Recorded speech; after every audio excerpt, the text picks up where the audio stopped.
The studio lights faded to a warm glow. Jim Carrey sat still. No jokes, no grin. Just a deep, heavy breath. The audience, used to his wild, unpredictable humor, waited in stunned silence as the host leaned forward. "You okay?" Carrey nodded. "I'm just tired," he said softly, his voice cracking a little. "I've watched this country lose its kindness." Then his eyes lit up, not with laughter, but with pain. "Donald Trump," he said carefully, "didn't just bring politics to our living rooms. He brought fear. He taught people to cheer for cruelty. And we let it happen." The audience barely moved. The sound guy wiped his eyes. No cue cards, no rehearsed lines. Just truth. Raw and human. "America isn't a stage for one man's ego trip," Carrey added.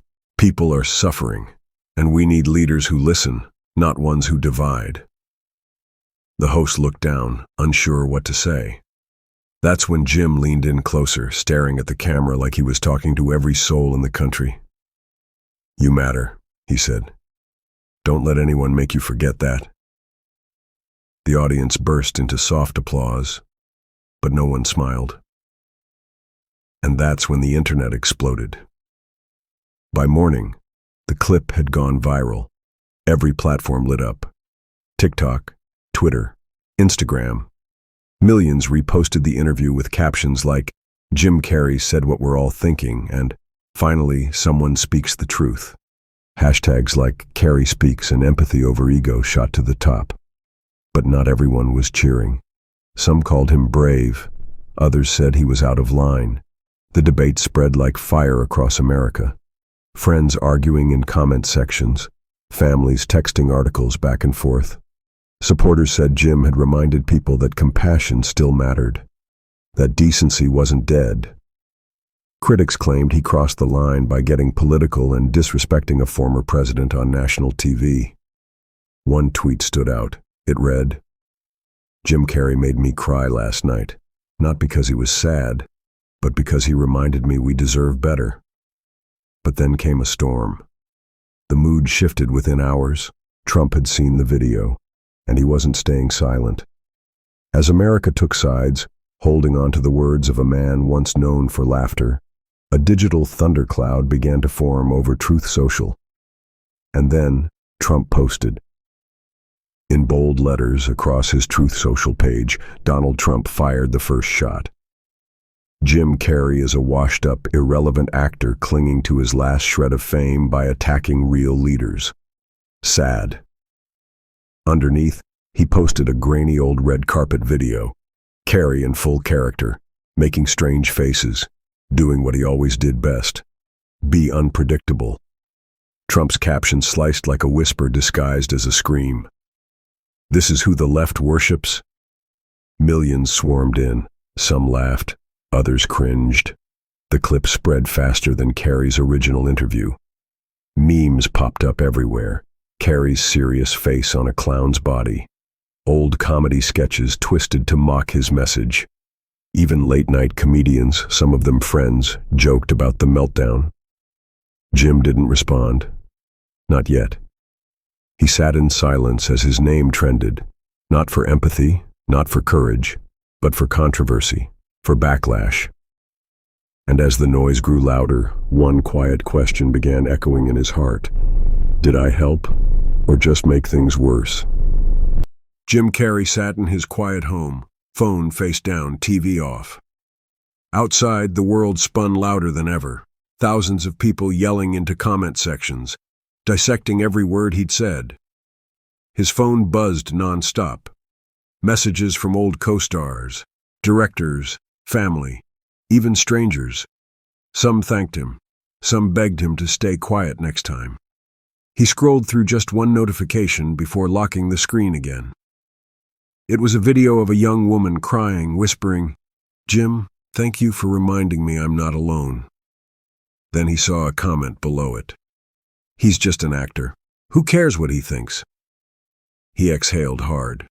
He didn't regret the truth. But he hadn't expected this much noise. This much mockery. The point had been empathy, healing, and somehow it all turned into chaos. That night he called an old friend. Quiet voice, heavy breath. "Do you think I made it worse?" The friend paused. "No, I think you said something real. But this country doesn't know what to do with real anymore." Jim hung up, not angry, just heartbroken.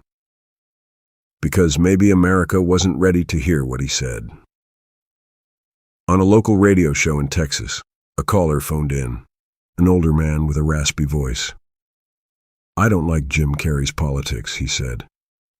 "But that man cried on national TV. That wasn't fake." The host paused, surprised. "I fought in Vietnam," the caller continued, "and I've seen what happens when a country forgets how to care. You don't have to agree with the man, but you better not laugh at him for feeling." That clip went viral too. Suddenly, people who didn't agree with Carrey's views started defending his right to feel, his right to care, his right to be human. The conversation began to shift. On a college campus in Michigan, two students, one wearing a Trump hat, the other a Resist t-shirt, sat side by side in the dining hall. "You think Carrey's right?" one asked. "Not really," the other shrugged. "But I think he meant it." And for a moment, just a moment, America breathed. Not because they all agreed, but because they remembered. Disagreement doesn't mean we stop being human.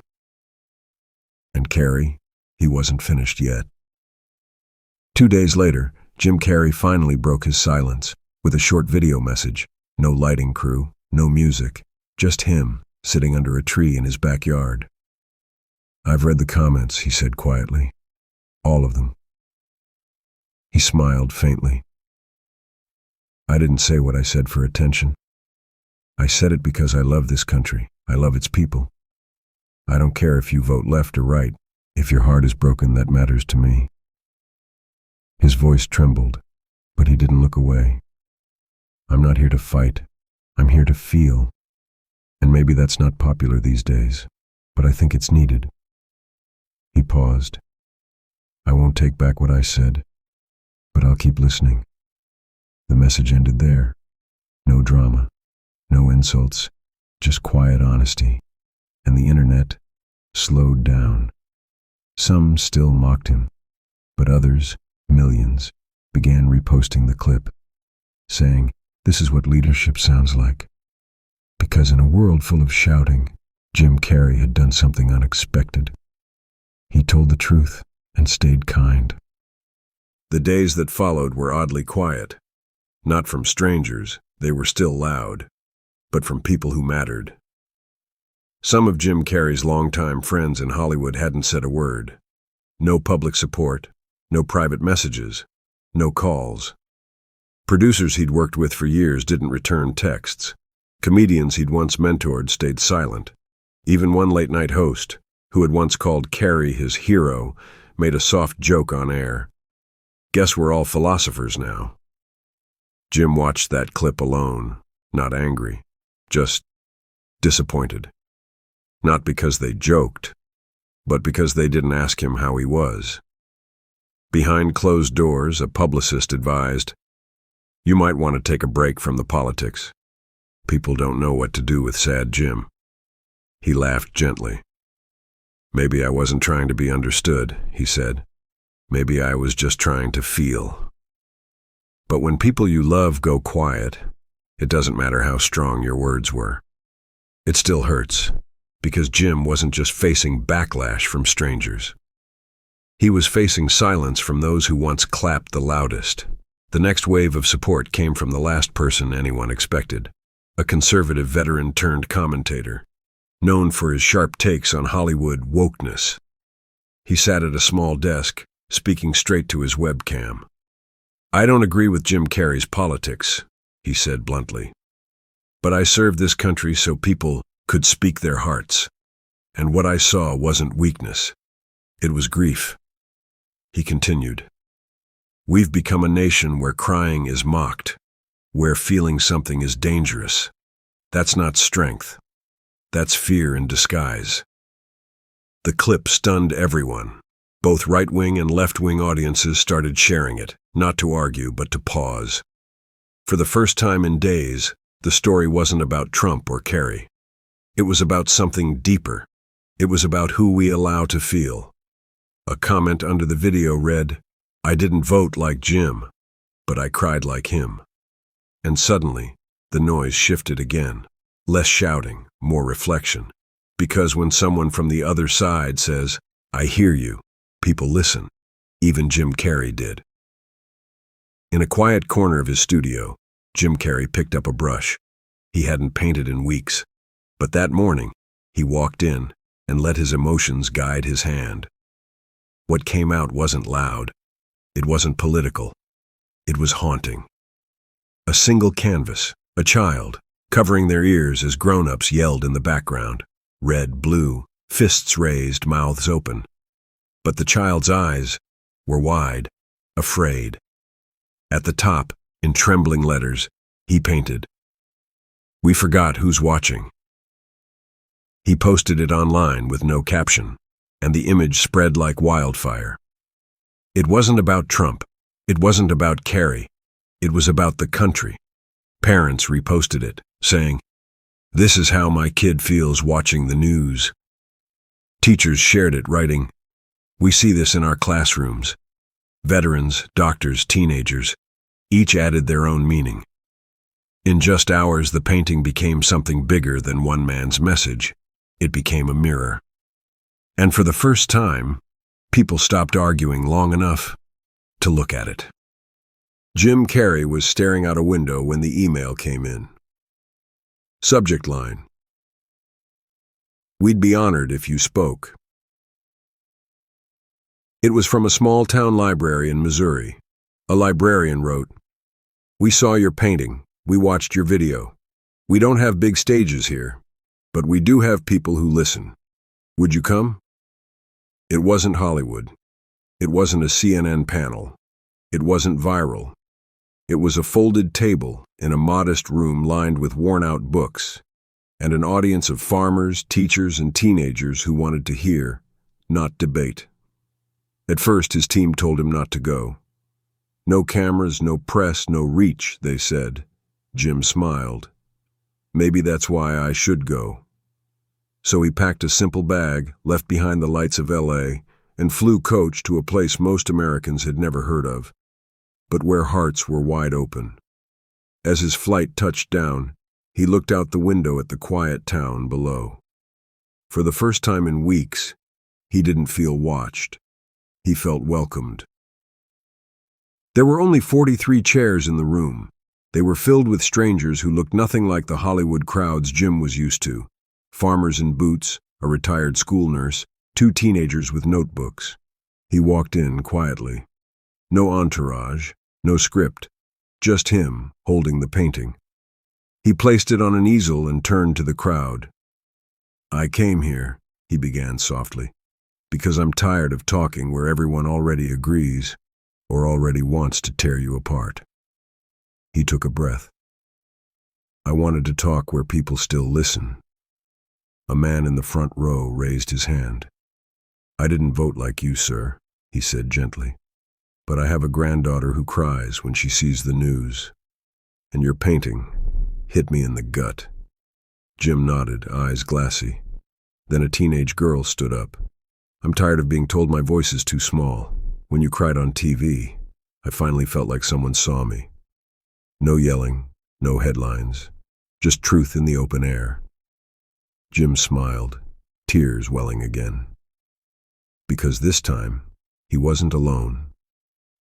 The next day, news of Jim's visit to the Missouri Library reached the headlines, not because of what he said, but because of what the people said. Clips showed men and women who usually stayed silent, sharing emotions they'd buried for years.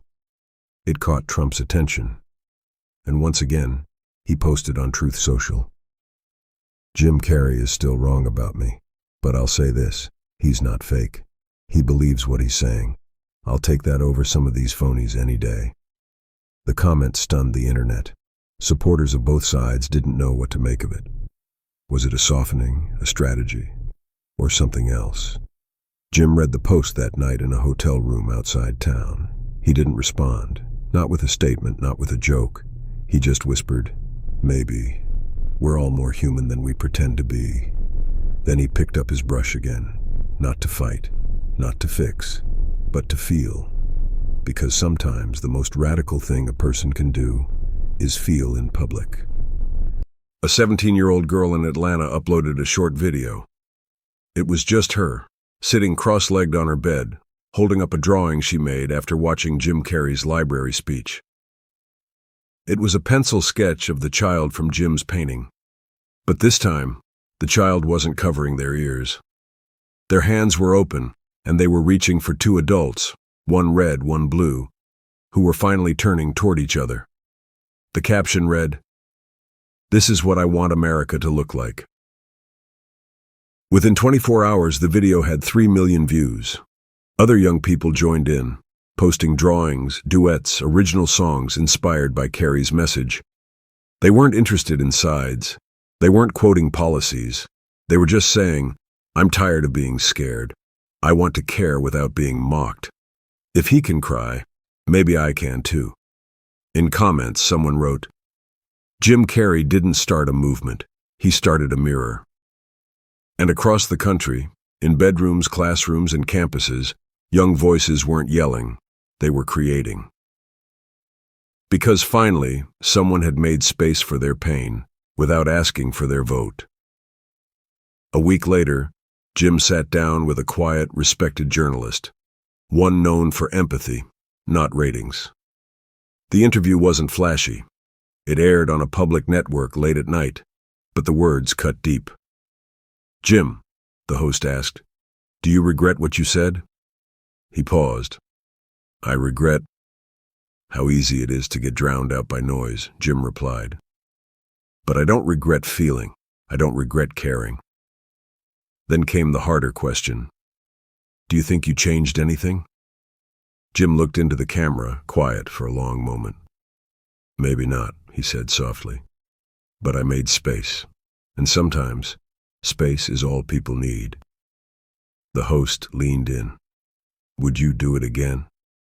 Jim smiled gently, in a heartbeat. The clip didn't go viral the way outrage does, but it was replayed in high school classrooms, quoted in churches, written on community chalkboards across the country. It wasn't a punch, it was a pulse, and America began to feel it. One morning, an envelope arrived at Jim's door. No return address, just a child's handwriting. Inside was a drawing of a heart, stitched down the middle with a red and blue thread. Below it, in pencil, "Thank you for not yelling. Thank you for crying. Thank you for showing me that grown-ups can feel too." Jim sat on his porch holding the letter, the sun rising over a still, quiet street. He didn't speak. He didn't smile. He just breathed. For the first time in months, he didn't feel misunderstood. He didn't feel mocked. He didn't feel loud. He felt seen. Because one voice, a small, handwritten voice, cut through the noise better than any headline ever could. And in that silence, Jim finally found peace. Months later, Jim Carrey received another invitation. This time it wasn't from a small-town library or a child with a pencil. It came from a bipartisan civic panel, an annual gathering of teachers, veterans, faith leaders, and public thinkers. The kind of event where emotions usually stayed buried beneath policies and polite applause. They wanted him not as a celebrity, not as a political figure, but as a human being who had touched hearts across lines others couldn't cross. He didn't prepare a speech. He didn't wear a suit. He brought only his painting. Standing before the room, he held it up. "This isn't about me," he said softly. "It's about what we've become scared to do, feel, listen, admit when something hurts." He looked out at the crowd, diverse, divided but quiet. "I said something loud months ago," he continued, "but the real shift happened when I shut up and started listening." He paused. "I think we all need to listen more. even when we don't agree, especially then. And for the first time, people on every side stood to their feet, not because they agreed, but because they understood. After the event, Jim slipped out the side door. No press, no flash. A man caught up to him in the parking lot. Late 60s, former Marine, MAGA hat in hand. He didn't shout. He didn't accuse. He just said, "I didn't vote your way, still won't." Jim smiled gently. "Fair. But you made me sit with my grandkids last week," the man added. "We talked about feelings, about fear. That never happened before." He looked down, holding the painting Jim had left behind for the panel. "That kid in the middle," he whispered. "That's my granddaughter. I didn't know it until I saw this." Jim placed a hand on the man's shoulder. No speeches, no slogans. Just two people, two very different people, standing in the same quiet place, not agreeing, but not yelling either. And that was enough. Jim Carrey didn't become a politician.